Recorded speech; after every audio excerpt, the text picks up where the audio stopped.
yang pasti selamat pagi menjelang siang tamu hadirin undangan yang hadir hari ini di General Kopi Nusantara Buas di Jalan Laksamana Laut RE Marta Dinata 219 Bandung. Dan untuk sahabat Sonora di 93,3 FM, kemudian juga untuk sahabat Raka di 98,8 Bandung, yang pasti yang sedang menyimak entah di rumah atau di perjalanan. Hari ini hari ke-22 di bulan Desember 2022, hari ini tidak biasa atau spesial yang pasti karena kami bersiaran di General Kopi Nusantara Buas di Jalan RE Marta Dinata nomor 219 Bandung. Dan terkait dengan hari ini kita berada di sebuah tempat yang nyaman, tempat ngopi, tempat bertemu. Ini tempat yang sangat nyaman sekali. Jadi kalau Anda mau bergabung di sini silakan saja sahabat Sonora, sahabat Raka, begitu ya, ke Jalan RE Marta Dinata nomor 219 Bandung. Dan terkait dengan yang spesial hari ini, kita akan berbincang bersama narasumber dari Balai Besar Pengawas Obat dan Makanan di Bandung, khususnya bersama Kepala BB POM Bandung Bapak Sukriyadi Dharma, yang kebetulan sudah hadir beliau di sini. Kami mohonkan untuk bisa naik ke apa namanya ya, kalau disebut mimbar ya bukan juga mimbar ya Pak ya. Apa kabar Pak Sukri, silakan. Ya, Kabar baik, kabar baik. Kabar baik Pak Sukri ya. Alhamdulillah. Dan ini ternyata sahabat Raka, sahabat Sonora juga yang pasti topik kita kalau berkaitan dengan BB POM atau Badan Pengawas Obat dan Makanan itu ya, kalau nggak soal obat ya soal makanan gitu ya. Kalau yang topik kita kali ini adalah cerdas memilih obat tradisional tanpa bahan kimia obat atau BKO.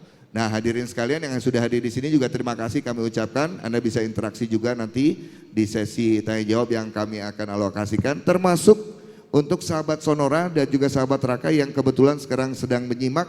Bisa juga interaksi lewat WhatsApp atau SMS 0811 190 1827 ya. Jadi dimanapun Anda selama yang memudahkan untuk bisa interaksi silakan saja pergunakan. Baik Pak Sukri, ini sebelum kita memulai obrolan nih, saya tertarik dengan tempat yang kita pergunakan ini, General Kopi Nusantara Buas. Ini ternyata Bapak langganan juga di sini rupanya. Oh iya benar. Setiap kepikiran mau nongkrong, ya, mau makan, ya, mau minum, yang saya ingat General Kopi Nusantara. ya. Mungkin karena saya juga anak ABRI. Ya. Sejak sekolah juga sudah pramuka. Oh, Pak Buas ini kan ketua Kuarnas. Ya, oh iya Habis ya betul. itu cuma di sini kita bisa minum ganja tanpa ditangkap. Nah, jadi yang penasaran dengan kopi ganja ya, nah ini ada di sini. Tapi ini bukan ilegal, tapi justru legal di sini dan nikmat sekali. Itu Kopi ada ganja. kepanjangannya ganja itu? Iya. Ada kepanjangannya. Apa itu Pak? Ya orang kopi general lah yang tahu. Pak Ruli.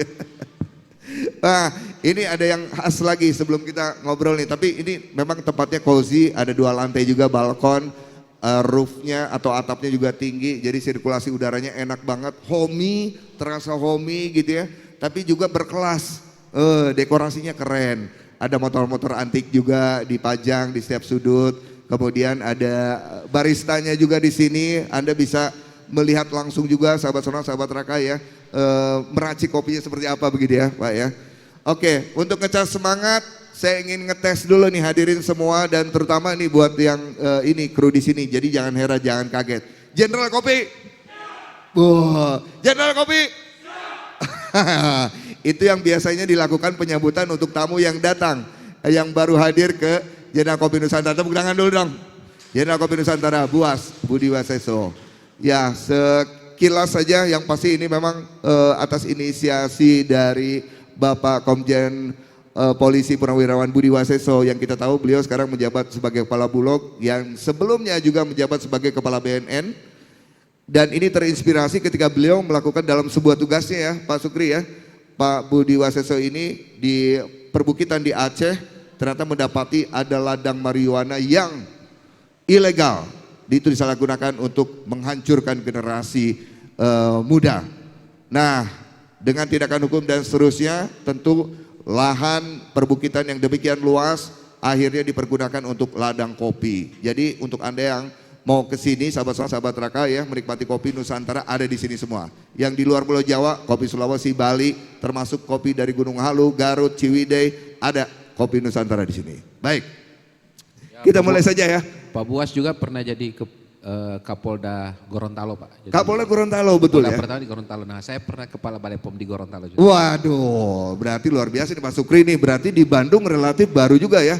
Tapi setelah ke beberapa Ya, dari kota Sabang di sampai Indonesia. Merauke. Mungkin kalau nanti saya pensiun, saya juga bikin kopi bukan jenderal. Nah, Karena saya kan bukan jenderal.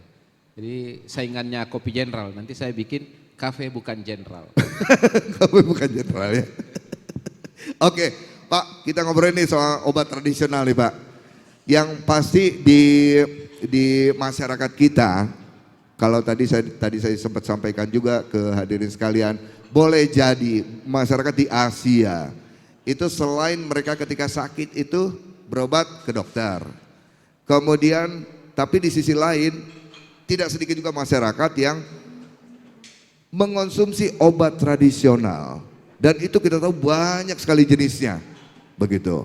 Ini menjadi pilihan buat sebagian masyarakat yang bisa jadi masyarakat sebagian besar menggunakan obat tradisional itu ketika sakit. Nah, yang pertama ya tentu dari BB POM, Badan Pengawas Obat dan Makanan khususnya di Bandung ini, apa itu termasuk juga yang diawasi peredarannya oleh Badan POM? Baik Kang, pertama-tama Assalamualaikum warahmatullahi wabarakatuh. Sampurasun, sahabat Sonora di 93,3 FM dan sahabat Raka di 98,8 FM dimanapun berada, baik di rumah, di kantor maupun di jalan. Hati-hati di jalan, baik tulus. Saya mengucapkan banyak terima kasih kepada Akan dan seluruh Sonora, tim Sonora yang ada di Bandung. Teman-teman di Balai Besar POM di Bandung, Infocom dan AOC yang bisa menghadirkan dialog di tempat yang sangat luar biasa ini. General Cafe. Sekaitan dengan pertanyaan Akan tuh tadi. Jadi Balai Besar POM di Bandung itu adalah unit pelaksana teknis dari Badan Pengawas Obat dan Makanan Republik Indonesia yang berkedudukan di Jakarta di bawah pimpinan Dr. Penika Lukito. Saya sebut beliau ini karena pada hari ini, pada hari yang sama, saya ingin mengucapkan Selamat Hari Ibu. Selamat Hari Ibu. Seluruh perempuan dan wanita Indonesia. Ya, ini juga banyak kan ibu-ibu rupanya datang ke sini, saya perhatikan. Mungkin semua wanita, tak semuanya ibu. Tapi yang saya tahu semua wanita pasti seorang anak dari seorang ibu. Sehingga ini adalah harinya ibu dan mungkin karena banyak ibu-ibu di sini, khusus untuk ibu-ibu bisa pesan 2 menu. Ya, asik. Ya, jadi kami adalah UPT dari Badan POM. Balai Besar POM di Bandung itu merupakan UPT yang bertugas untuk melakukan pengawasan sekaitan dengan obat dan makanan. Nah, obat di sini dalam Undang-Undang Kesehatan yang dimaksud itu adalah sediaan farmasi. Sediaan farmasi itu di situ ada obat tradisional, ada obat, ada bahan obat, ada kosmetik, ada suplemen kesehatan. Nah, kenapa kami disebut Balai Besar POM di Bandung? Karena kedudukan kantor kami di Bandung, tapi wilayah pengawasannya se-Jawa Barat. Jadi seluruh wilayah Jawa Barat kamilah yang melakukan pengawasan secara rutin, baik kita lakukan secara daring waktu ada COVID itu menggila 2 tahun lalu sampai sekarang itu.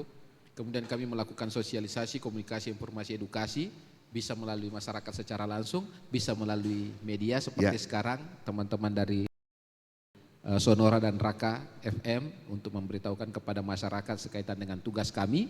Kemudian kami juga melakukan sertifikasi ke sarana, termasuk melakukan sertifikasi ke produk untuk dapat beredar, diizinkan beredar.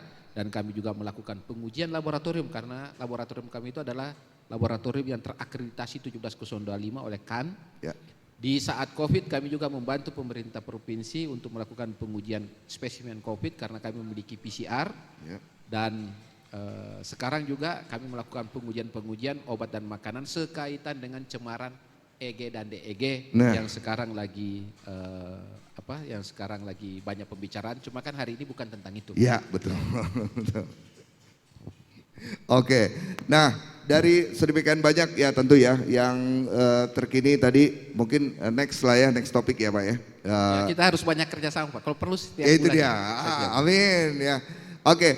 Ini terkait dengan obat tradisional. Itu kan yang kita tahu itu ada banyak jenisnya kah atau yang diawasi oleh BPOM itu ada klasifikasinya atau bagaimana Pak Sukri ya?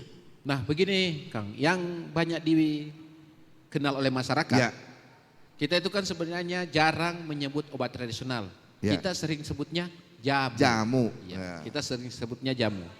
Di dalam klasifikasi obat tradisional di Badan POM, obat tradisional itu terdiri dari 3. Yang pertama itu jamu, ya. Tapi sebelum masuk ke situ saya ingin menyampaikan bahwa obat tradisional itu, apa sih obat tradisional itu?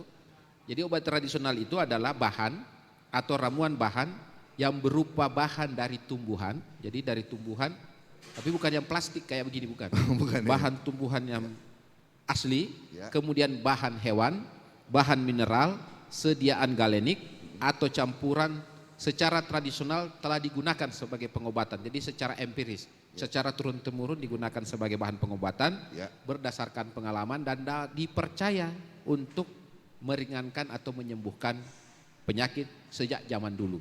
Ya. Nah, jenis-jenis obat tradisional berdasarkan peraturan di Badan POM, Ya. tadi yang pertama saya bilang jamu. Jamu. Jadi jamu ini dibuktikan secara empiris, jadi dari turun-temurun, sejak dulu memang nenek moyang kita menggunakan, Ya. tapi bahan bakunya tidak terstandar. Jadi bahan bakunya itu tidak distandarisasi, sehingga digunakan ya berdasarkan pengalaman. Nah kemudian golongan yang kedua, yaitu obat herbal terstandar. Ya. Jadi herbal terstandar. Nah ini sudah dibuktikan melalui pengujian praklinik. Nah kalau pengujian praklinik itu bukan ke manusia ujinya, tapi ke binatang, ke kelinci, ke mencit, ke tikus, untuk menguji apakah bahan ini memang benar bisa meringankan atau menyembuhkan penyakit atau meringankan tertentu untuk membantu. Bahan bakunya terstandar. Ya. Jadi sudah bisa distandarisasi bahan baku bahwa kalau misalnya menggunakan daun paliasa. Nah, memang daun paliasa ini sudah distandarisasi bisa menurunkan kadar SGOT dan SGPT misalnya untuk penyakit hepatitis. Ya. Nah, golongan yang ketiga itu fitofarmaka. Fitoman. Fitofarmaka ini itu sudah setara dengan obat untuk diresepkan oleh dokter karena bahan bakunya sudah terstandar dan sudah dilakukan uji klinis. Artinya sudah diujikan kepada manusia yang sakit dan terbukti hasil pengujiannya itu bisa mengurangi, meringankan, menyembuhkan penyakit-penyakit tertentu. Jadi jangan sampai kita salah, kalau yang digendong-gendong itu jamu. Kalau yang sudah ada standarisasinya tapi belum diuji klinik, baru praklinik, itu obat herbal terstandar. Kalau tingkatannya paling atas yang setara dengan obat itu adalah fitofarmaka. Itu sudah diuji secara klinis dan kemudian bahan bakunya sudah terstandarisasi. Jadi persamaan antara obat herbal terstandar dengan fitofarmaka ini adalah sama-sama terstandar bahan bakunya. Bedanya yang satu praklinik, yang satunya sudah klinik. Oke, dari sedemikian banyak tadi 3 jenis itu yang beredar di masyarakat. Yang paling banyak yang mana Pak? Jamu. Jamu. Jadi jamu itu yang paling banyak beredar. Karena pertama, karena itu gampang dibuat, Ya. persyaratannya lebih sederhana, Ya. dan mungkin ya masyarakat kita lebih paham dan lebih familiar dengan jamu. Mudah ditemukan, ada di mana-mana. Cuma kalau saya lihat di Jawa Barat sudah jarang yang gendong-gendong jamu. Jamu gendong. Yang banyak yang dorong-dorong. Iya, dorong-dorong. Iya, jamu dorong. Walaupun ya tadi ya, yang namanya jamu itu kan hanya dari mulut ke mulut sebetulnya kan. Betul. Ketika jamu A, jamu B atau obat tradisional ini, jamu ini berkhasiat untuk penyakit A, penyakit B. Itu hanya dari mulut ke mulut saja kan Pak ya. Ya, entah dari kapan itu kan. Tapi itu yang memang paling banyak beredar dan paling banyak dikonsumsi ya Pak. Ya, jadi yang paling banyak beredar dikonsumsi masyarakat itu jamu.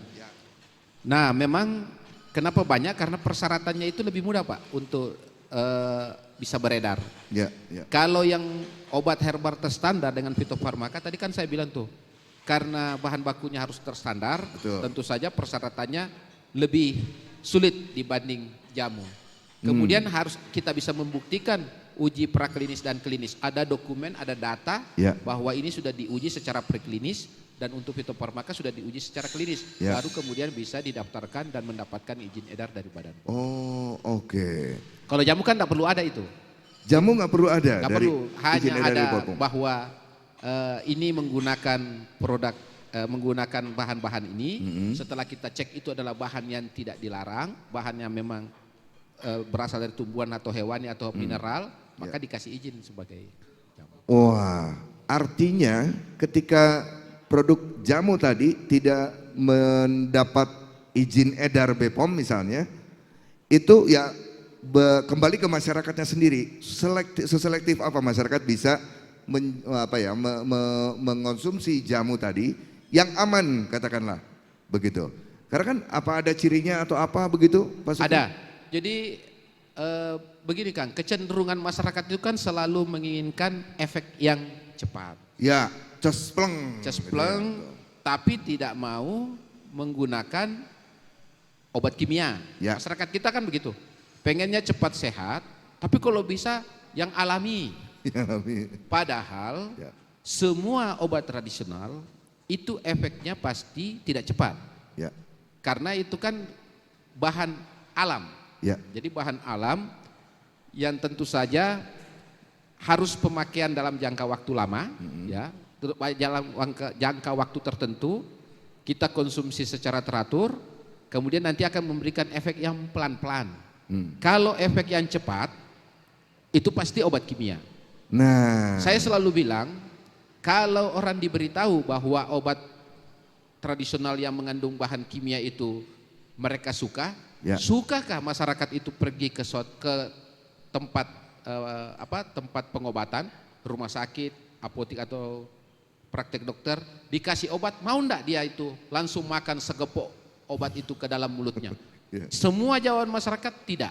Nah, begitulah obat tradisional. Jadi obat tradisional yang mengandung BKO itu ditambahkan senyawa kimia. Kita pikirnya itu obat tradisional, kita merasa aman, padahal isinya bahan kimia obat. Nah, cara membedakannya atau ciri-cirinya, kalau obat tradisional itu cepat efeknya atau katanya cespleng, itu pasti mengandung bahan kimia obat. Tak mungkin obat tradisional, karena obat tradisional itu efeknya lambat. Ya kira-kira kayak Honda lah, lambat panas. Kalau Yamaha itu yang tunggangi dulu Valentino Rossi. Ya. Kalau Honda Marc Marquez. Ya. Tapi yang menangkan Ducati. Iya, betul. Ya. Padahal yang juara dunia itu sebenarnya Arab Saudi, karena Argentina itu kalah sama Arab Saudi. Kemudian obat tradisional itu biasanya harus dikonsumsi secara teratur. Ya. Nah, kalau BKO itu kita konsumsi, jadi begini, kalau kita mengkonsumsi obat tradisional itu harus teratur. Kalau kita tiba-tiba berhenti, terus penyakit itu ada lagi, berarti itu obat kimia. Karena mestinya kita kan konsumsi itu obat tradisional itu secara teratur. Nah, kemudian yang terakhir, kalau ada obat tradisional yang klaimnya berlebihan atau macam-macam, pasti mengandung BKO. Misal, obat tradisional ini kuat, minum 1 jam kemudian bisa langsung kuat. Itu saya yakin pasti mengandung bahan kimia obat, isinya sildenafil. Mungkin saja kuat untuk yang begitu, tapi saya tahu setelah dipakai Anda tak akan pernah kuat menghadapi kehidupan. Karena kenapa? Ginjal rusak, hati rusak, itu pengobatannya mahal. Bukankah kehidupan akan mahal kalau pengobatannya juga mahal? Anda kuat begitu, kehidupan Anda tak kuat.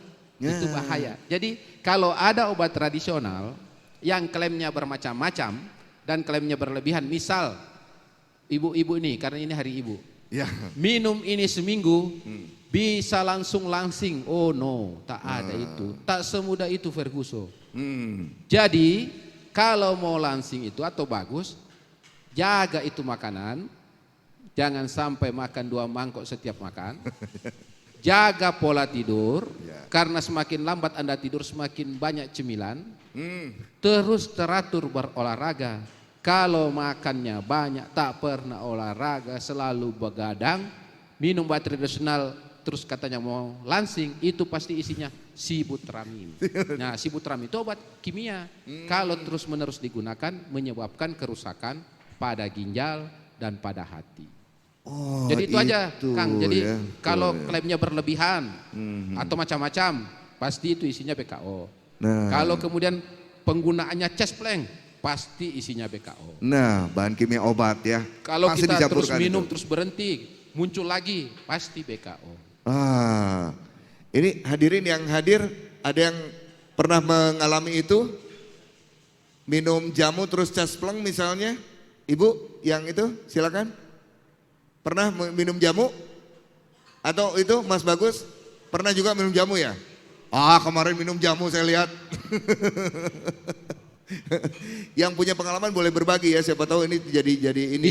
Di sini ada menu loh, menu yang berasal dari herbal. Namanya menu jos kalau tidak salah. Dicoba saja. Iya, isinya akar-akar, apa isinya itu Mas Ruli? Minuman jos ya, jos ya. Jos. Ya. Menu yang herbal apa namanya, Mas? Yang herbal, yang ada daun-daunnya. Oh, ini minuman. Iya. Minuman. Ada ginger formula sama sifon aromatik. Nah, itu. Ginger formula? Iya, itu jamu itu. Oh, mantap. Terima kasih Pak Ruli. Itu ada ya, jadi ya, menyehatkan lah itu ya. Karena itu minuman pertama yang saya coba di sini. Oh, itu. Dan berkesan ya. Ya, agar kuat hidup di Bandung. Oh iya, betul. Awal saya masuk Bandung itu minuman pertama yang saya minum biar kuat kuat hidup di Bandung. Ya, karena Bandung ini luar biasa. Setiap saya jalan, saya selalu lihat, oh ini tempat yang diciptakan ketika Tuhan sedang tersenyum. Bayang, saya tak pernah lihat Tuhan tersenyum. Tapi ketika saya lihat Bandung, saya bisa bayangkan Tuhan tersenyum. Karena katanya menurut sastrawan ini adalah tempat yang diciptakan ketika Tuhan sedang tersenyum. Tapi ketika saya tugas di Papua, saya selalu bilang ke teman-teman itu, kalau Bandung diciptakan ketika Tuhan sedang tersenyum, pasti Papua ini diciptakan ketika Tuhan sedang tertawa. Iya benar. Langsung semangat kan Pak? Aduh, Bapak Sukri bisa aja. Oke, kita sambil buka saja sesi tanya jawab ya Pak ya. Enggak. Sambil kita kupas juga, barangkali ada yang sampai sini, ada yang mau bertanya, silakan saja, kita santai saja di sini. Kalau enggak kita yang tanya kan. Nah, ayo ngaku yang pernah minum itu yang cesplong tadi. Yang pasti selamat datang juga untuk selain tamu hadirin undangan yang secara khusus di talk show ini, juga yang baru saja tiba di Jenderal Kopi Nusantara Buas ya di Jalan R.M. Martainata 219 Bandung. Dan silakan saja Anda tengah menikmati juga hidangan di sini, juga menyimak perbincangan terkait dengan cerdas memilih obat tradisional ya, tanpa bahan kimia obat atau BKO. Dan ini kita bersama Kepala Balai Besar POM di Bandung, Bapak Sukriyadi Dharma. Dan sekali lagi kami buka sesi interaksi sekarang, kita buka saja. Barangkali ada yang mau bertanya, silakan seputar topik. Mas Bagus, oke silakan. Teman-teman bisa tolong mic-nya. Kita buka sesi bertanya sambil kita menikmati juga hidangan yang sudah disediakan. Terima kasih.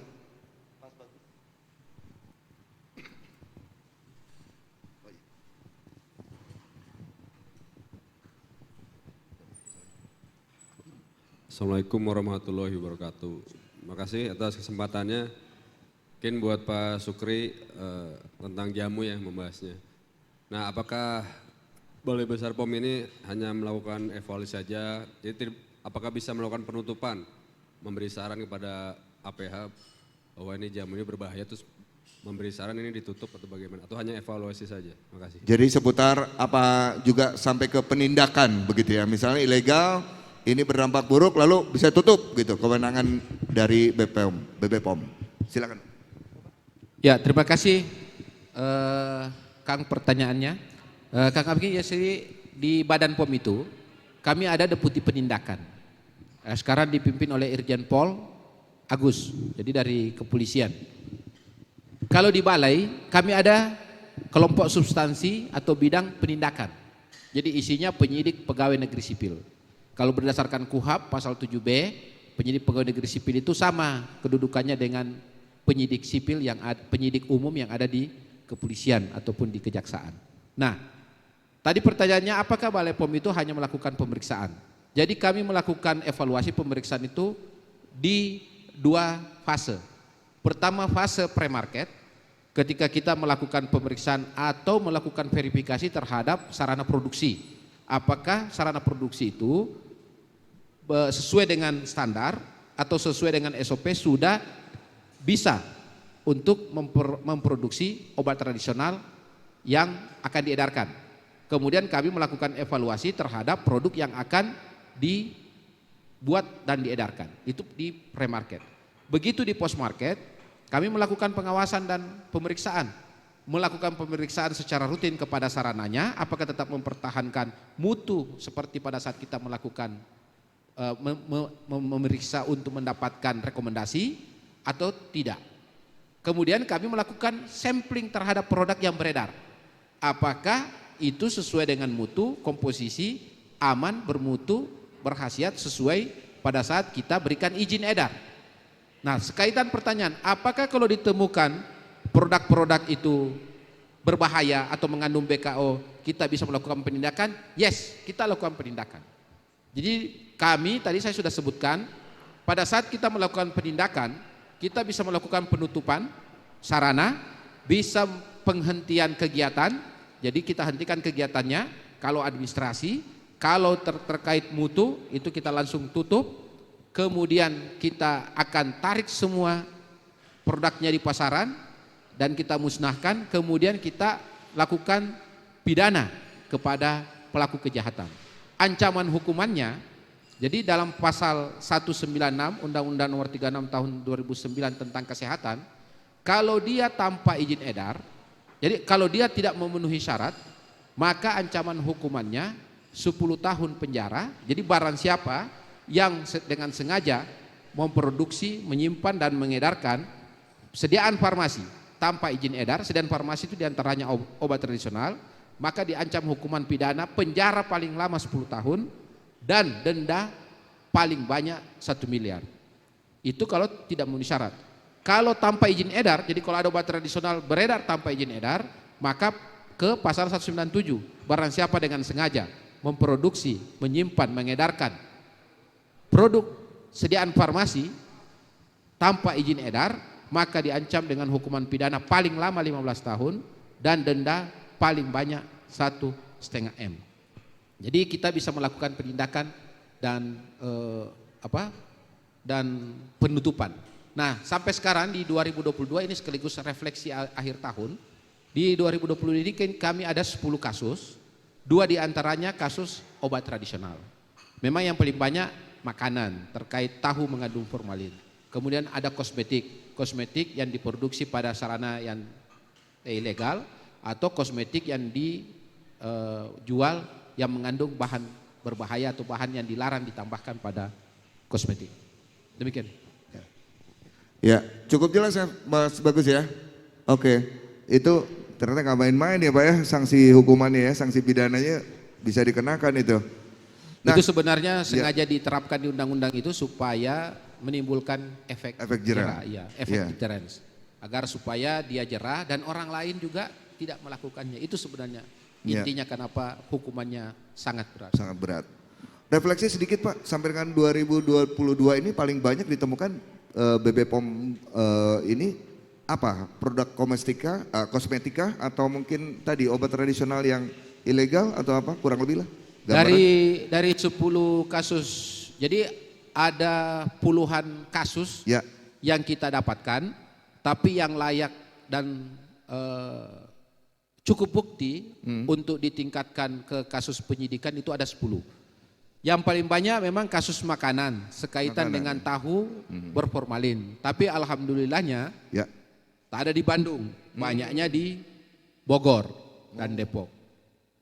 Itu produksinya bertonton, ratusan juta omsetnya per bulan, dicampur dengan formalin. Sangat berbahaya, karena formalin itu pengawet mayat. Kemudian ada kasus kosmetik sebanyak 2, 3, yang ada satunya di industri, satunya di online, omsetnya itu miliaran, dan selebihnya sekaitan dengan penyalahgunaan di pasal 198 Undang-Undang Kesehatan, jadi melakukan pekerjaan kefarmasian tanpa hak dan kewenangan, itu ancaman hukumannya denda. Kemudian ada kasus obat tradisional sebanyak 2, dan sekarang alhamdulillah sudah pada tahap persidangan dan mudah-mudahan bisa dilakukan putusannya bisa memberikan efek jerah. Jadi bukan putusannya berat atau ringan ya. Mudah-mudahan putusannya bisa memberikan efek yang jerah. Karena ada orang yang dihukum 15 tahun juga tak jerah.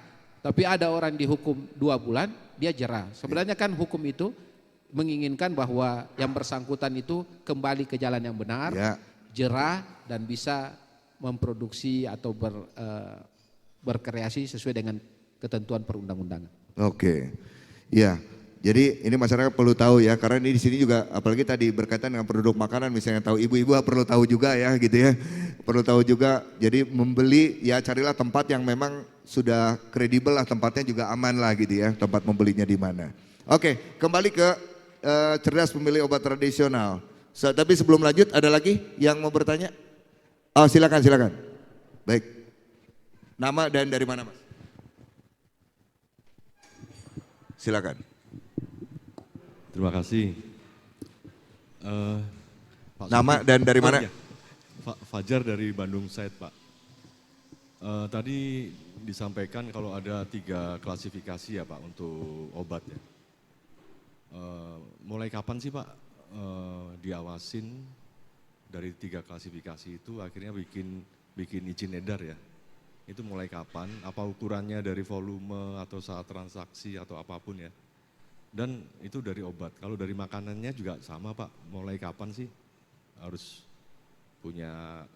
diawasi atau sampai ke izin edar? Izin edarnya ya, gitu ya. Oke. Makasih Pak. Tangkap Pak ya, cukup ya. Oke, terima kasih Kang Fajar dari Bandung Onsite. Bandung Onsite. Silakan. Saya mencoba menyampaikan bahwa tadi seperti yang saya sampaikan ada pengawasan pre dan pos. Jadi mulai kapan kita melakukan pengawasan? Mulai dia melapor bahwa akan memproduksi. Jadi sarananya itu industrinya kita lakukan pengawasan atau pemeriksaan. Apakah di sarana produksi itu sudah menerapkan cara produksi obat tradisional yang baik kalau OT. Kalau makanan cara produksi pangan olahan yang baik. Kalau sudah memenuhi persyaratan dan ketentuan kita keluarkan rekomendasi Pak. Bahwa dia sudah bisa. Nah setelah itu produknya yang mau registrasi itu kita evaluasi lagi. Kalau dia jamu, maka seperti tadi saya bilang, kan tidak terstandar, tidak perlu ada pengujian. Sisa menyampaikan nanti akan ada. Kalau mengenai besaran Pak, itu akan masuk di klasifikasi usaha. Jadi ada usaha kecil obat tradisional, ada usaha mikro obat tradisional, UMOT dan UKOT. Kewenangannya masing-masing, kalau UMOT adanya di Dinas Kesehatan, kabupaten kota setempat. Kalau nanti masuk ke UKOT bersama-sama dengan kami, kalau IOT, industri obat tradisional, itu langsung masuk ke Badan POM. Jadi klasifikasi besaran, berapa produksinya, berapa modalnya, itu masuk ke situ. UMOT, UKOT, dan IOT. Jadi usaha mikro obat tradisional, usaha kecil obat tradisional, dan industri obat tradisional. Itu ada kewenangannya di Dinas Kesehatan Pak. Kalau Dinas Kesehatan sudah kasih izin, maka sisa kita evaluasi produk yang akan diedarkan. Nah begitu juga makanan Pak. Sama prosesnya di pre-market, kita lakukan rekomendasi. Kalau makanan misalnya dia itu dari UMKM, kemudian pangannya resiko rendah, maka Badan POM itu tidak akan melakukan pengawasan awal Pak. Langsung kita keluarkan rekomendasi penerapan CPPOB. Melalui, kita kan semua e-registration, jadi semuanya online, tak ketemu orang. Kita keluarkan itu sertifikasi rekomendasi CPPOB, tapi kami akan melakukan pemeriksaan mulai dari kami keluarkan itu CPPOB sampai 12 bulan. Jadi rentang pemeriksaannya itu 12 bulan. Mengenai kapan kami datang, nah maka itu sidak. Kalau nanti ternyata tidak sesuai dengan standar, maka kami langsung cabut itu CPPOB-nya. Karena ada pernyataan lembar komitmen. Nah setelah itu beredar, maka kami akan lakukan pengawasan. Nah yang beredar obat tradisional sekarang itu ada yang meniru-niru obat tradisional yang sudah ada menggunakan izin edar fiktif tapi isinya mengandung bahan kimia obat. Ada juga yang memang izin edarnya fiktif. Jadi dia nulis izin edar di situ, tapi itu setelah kita cek di BPOM Mobile atau dicek BPOM, itu tak ada izin edarnya, fiktif. Jadi mereka itu sebenarnya memanfaatkan kecenderungan masyarakat.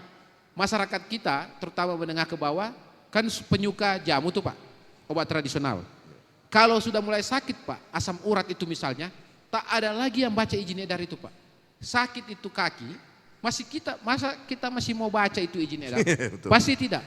Apalagi kalau orang kasih tahu nih, marketing yang baik, misalnya yang menyampaikan radio Sonora atau Raka, kan banyak pendengarnya tuh. Di 93,3 FM pasti banyak pendengarnya Sonora. Saya termasuk pendengar Sonora yang rajin. Waduh, terima kasih. Terima kasih, tepuk tangan dong. Kadang-kadang lupa kecepatan di tol gara-gara bagus kontennya. Ya, jadi kalau Raka memang saya karena baru tugas di Bandung kan Pak, jadi mungkin baru saya dengar. Yang sering saya dengar itu Ratih, kawannya Raka kali itu. Jadi atau Ratna. Jadi seperti itu Pak ya. Jadi tidak akan lagi dibaca. Yang orang tahu kan sakit itu linu kakinya gara-gara asam urat, minum enak. Padahal isinya itu Cespleng tadi, hati-hati. Saya punya keluarga, jadi ini kenapa saya cerita, saya punya keluarga Pak, keluarga dekat. Saya beritahu itu isinya jamu BKO, tapi dia merasa senang. Karena baru kemudian 1 tahun berikutnya dia bilang, ketika saya buang air, itu menghitam. Nah berarti itu kan sudah campur dengan darah. Nah ketika itu berarti ususnya, lambungnya, ginjalnya sudah rusak. Ketika itu sudah rusak, maka sudah tidak bisa diperbaiki. Ini kira-kira sama ketika Fir'aun itu sudah mau tenggelam, baru dia mau minta ampun sama Tuhan, pintu ampunan sudah tertutup Pak. Jadi sama saja. Terlambat ya. Terlambat. Kalau sudah rusak semuanya, kan tak bisa diperbaiki. Iya, betul. Cukup jelas ya Mas Fajar? Oh belum, silakan. Itu tapi di belakang, hadiahnya Mas, cuma juga. 1 Pak ya kalau. Ini apa izin edar itu bisa dimaklun ya? Maksudnya maklun tuh gini, kan sudah ada yang produk dengan izin edar. Iya. Tapi saya mau ngurusin susah nih, nggak punya modal, nggak punya segala macam ya Pak ya. Yaudah deh aku gabungan aja izin edarnya sama kamu misalkan. Karena Dengan produk yang sama. produknya sama. Atau bisa jadi misalkan kapasitas produksinya dia kurang, akhirnya kerjasama dengan saya untuk bikin produk yang sama, tapi izin edarnya saya numpang. Satu yang pegang gitu Tapi ya. Bapak produksi di tempat yang berbeda. Berbeda. Tidak bisa. Ngemaklun gitu ya kalau Iya, di istilah maklun. itu ya maklun gitu. Iya, jadi untuk satu produk itu berlaku 1 nomor izin edar. 1 tempat produksi. Oh, Yang Bapak bisa maklun itu misalnya Bapak punya produk lain, kemudian Bapak punya nama lain, Bapak minta ke pabrik itu untuk bikin, kemudian izin edarnya boleh Bapak yang pegang, boleh dia yang pegang, akan keluar. Tapi kalau satu produksi, dia produksi di sini lain, produksi di sini lain, itu Bapak harus diaudit juga. Jadi Bapak harus diaudit juga, keluar rekomendasinya, itu bisa saja berbagi. Tapi bukan berarti Bapak tidak diaudit. Kalau Bapak sudah diaudit, tempat produksi Bapak sudah diaudit, sudah memenuhi persyaratan, kemudian ada perjanjian kerjasama untuk berbagi produksi, itu boleh Pak. Tapi dua-duanya harus diaudit. oh gitu. Terus satu lagi Pak, kalau punya cabang Pak. Cabang? Kan lokasinya berbeda nih. Di Bandung saya punya cabang di Cirebon, entah itu makanan, entah itu obat ya. Apa izinnya juga sama? Satu. Atau dua? Satu atau berbeda lagi? Itu makanya saya tadi sampaikan Pak, kalau ada perjanjian berbagi kerjasama untuk berbagi produksi, itu boleh. Tapi dua-duanya harus diaudit, standarnya harus sama. Oh. Kalau tidak sama tidak bisa. Jadi standarnya harus sama, standar di Bandung harus sama, Cirebon harus sama. Nanti untuk produksi yang sama itu bisa. Itu seperti minyak goreng Pak. Bapak lihat itu minyak goreng. Minyak goreng satu tertentu misalnya ada diproduksi di Medan, ada diproduksi di Manado, ada diproduksi di Jawa. Tapi izin edarnya itu sama Pak. Karena itu sudah diaudit sama asal mereknya sama. Ya. Karena izin edar itu begini Pak. Kalau kemasannya berbeda, beda itu izin edar Pak. Kalau misalnya satu pakai plastik, satu pakai aluminium, satu pakai botol, izin edarnya berbeda. Karena di nomor izin edar itu pemeriksa kami ini BPOM tahu kalau itu dipalsukan. Kalau misalnya Bapak pakai plastik, terus kita baca izin edarnya itu ternyata harus aluminium, kan pasti palsu tuh. Kemudian kalau sama semua kemasannya, hanya volumenya yang berbeda, itu izin edarnya sama Pak. Jadi kalau misalnya ada volume 100, 250, 500, tapi sama-sama kemasannya plastik, labelnya sama, komposisinya sama, itu izin edarnya satu aja. Satu.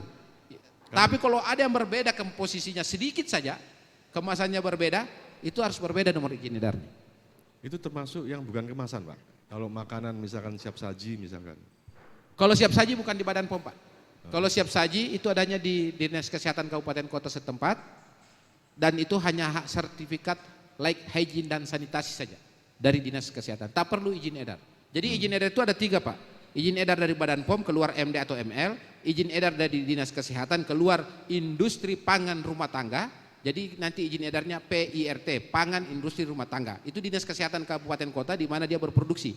Yang satunya ini untuk makanan Pak ya. Makanan yang tanpa izin edar. Jadi makanan yang masa simpannya atau masa konsumsinya kurang dari 7 hari, maka itu tak boleh tidak pakai izin edar. Salah satunya yang Bapak tadi sampaikan, makanan siap saji. Oh gitu ya. Wah Sebenarnya cukup jelas ya. kalau namanya itu makanan siap saji agak kurang tepat ya. Yang benar itu sebenarnya makanan siap makan. Iya benar juga ya. Makanan siap makan. Kalau makanan Oke. siap saji kayak ikan kaleng kan? Kalau dia belum dibuka kalengnya, Belum siap saji ya, belum siap makan ya. Makanya kan perkembangannya Pak, makanan-makanan itu kan dikemas. Iya. Seperti apa itu, kalau di Jawa Tengah ada tiwul itu ya. nah yes, Ah, kalau ya. dikemas dan di stok harus ada izin edar Pak. Nah perlu izin Ya, edar itu sudah tadi bukan ya. siap kemasan. Dulu saya tugas di Lampung, ada pisang goreng frozen Pak. Saya bilang luar biasa, pisang goreng doang di frozen. Di-frozen. Lama-lama pisang molen frozen Pak. Cukup kayaknya. Ya. Oke. Ini Pak Sukri, ini terima kasih hadirin ya. Sebentar saya ke WhatsApp yang masuk ke Sonora Bandung 08111901827. Mohon izin saya bacakan ya Pak ya. Beberapa yang sudah masuk dari Teh Indah. Selamat siang Pak. Bagaimana cara mengurus izin edar? Kang, Pak Sukri teh lucu ya katanya. Aku sampai ketawa-ketawa katanya. Lumayan menyimak lagi kerja juga. Oke itu dari Teh Indah. Kemudian saya bacakan lagi ya Pak ya. Selamat siang Pak Sukri, cara kita mengidentifikasi nomor izin edar palsu bagaimana? Mohon pencerahan dari Rizky, Bale Endah.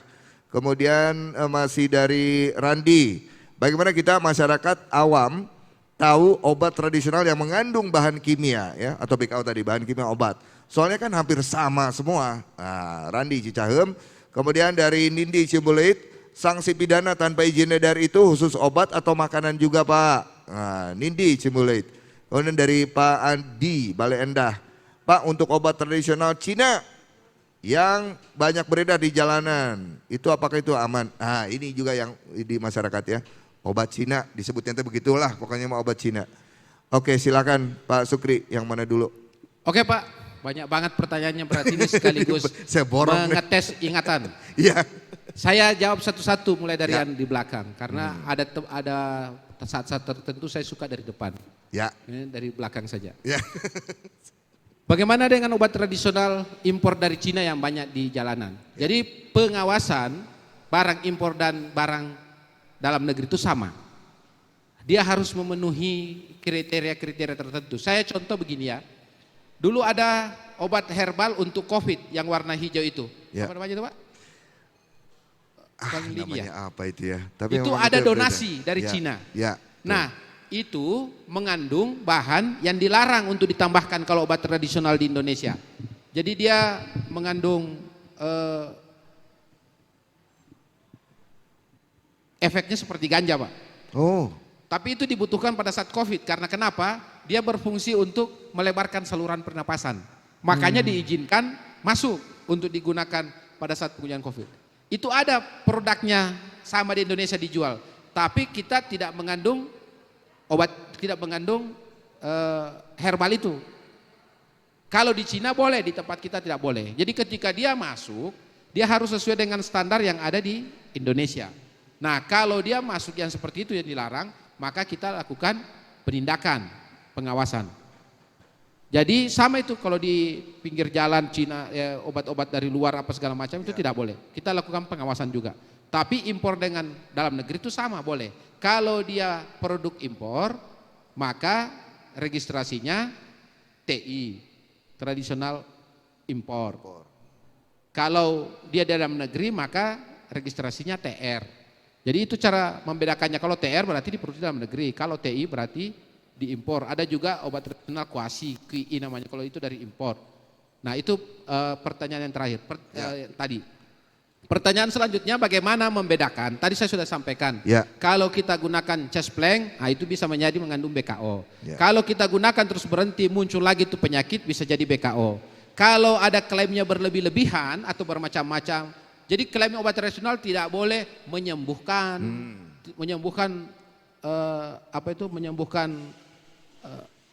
asam urat, menyembuhkan obat itu tidak boleh, membantu atau meredakan. Nah itu. Jadi karena kenapa membantu meredakan itu karena dia pelan-pelan. Pelan-pelan. Ya, cepat-cepat. Kalau cepat-cepat itu tak bagus, lebih cepat lebih bagus itu lain. Ada yang juga itu lebih lambat lebih bagus itu banyak tuh.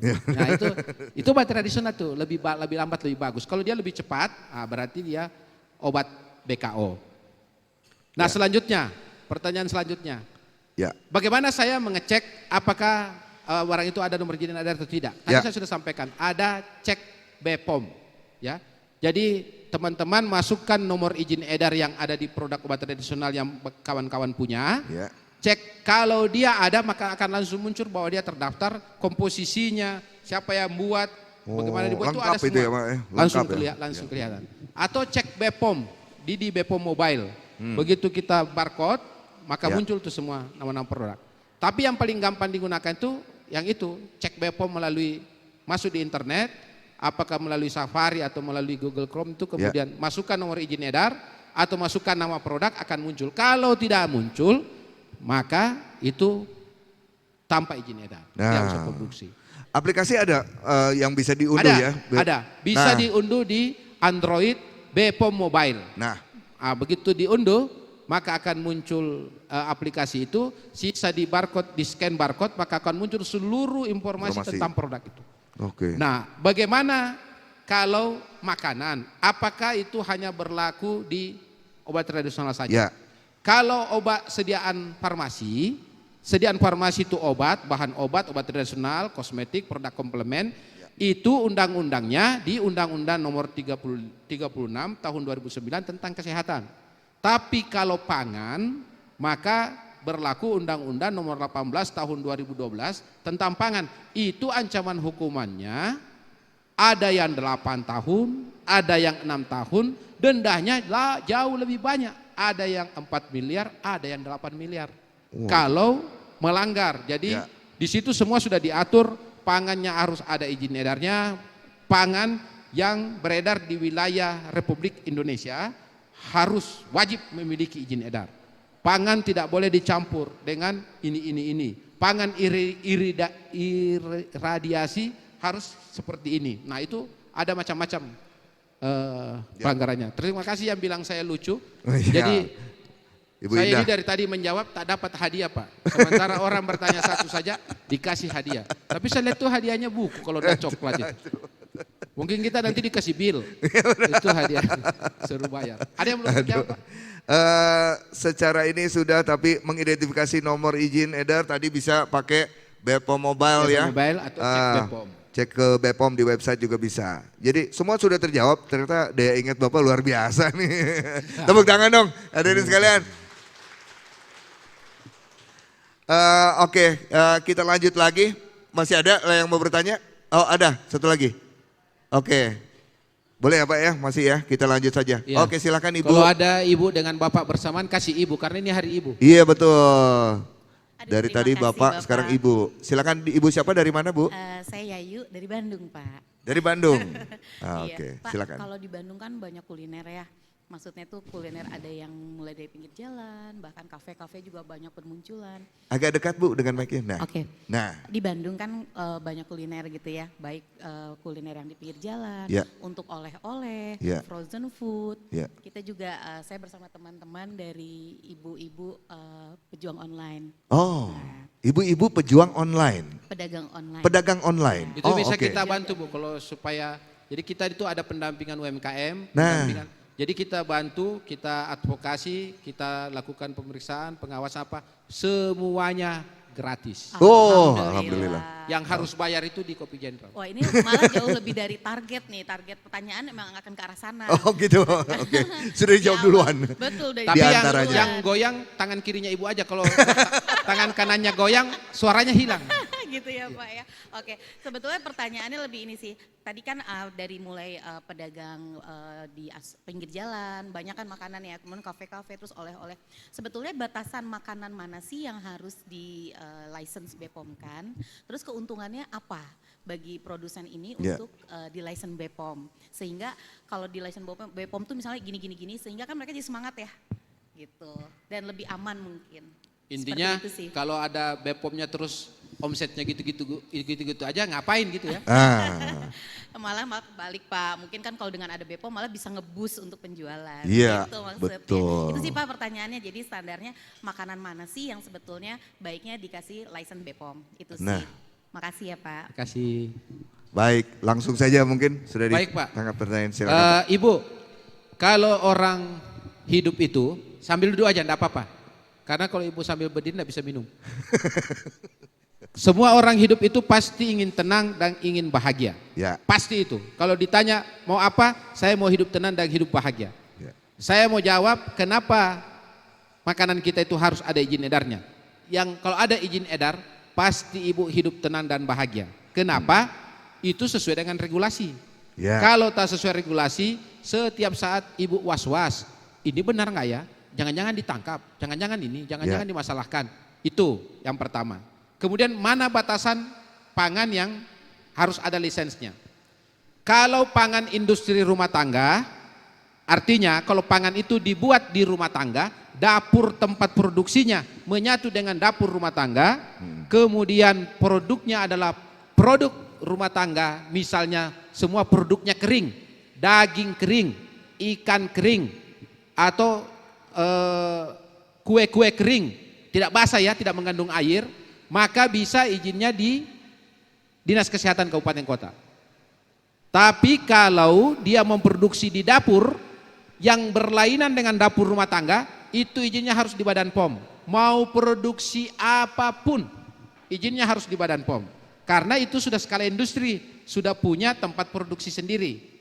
Tapi yang tidak bisa diproduksi dengan pangan industri rumah tangga itu adalah pangan yang wajib SNI, misal air minum dalam kemasan, tepung terigu, itu tepung apa segala macam itu wajib SNI, tak boleh diproduksi di rumah tangga.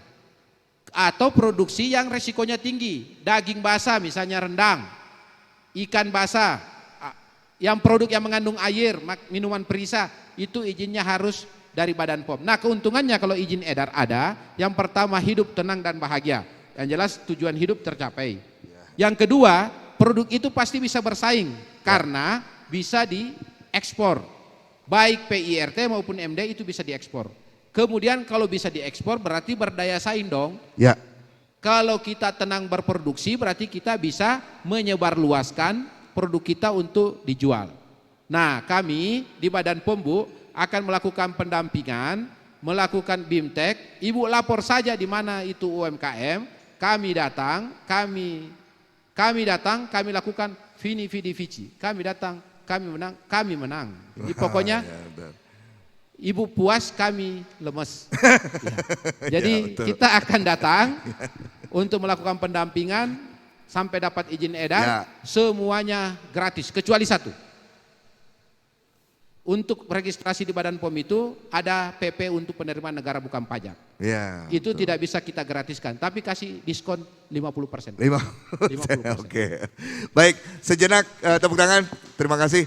Sejenak saya jeda dulu ya Pak Sukri, mohon izin yang pasti di 93,3 FM Sonora Bandung. Kita masih lanjut lagi.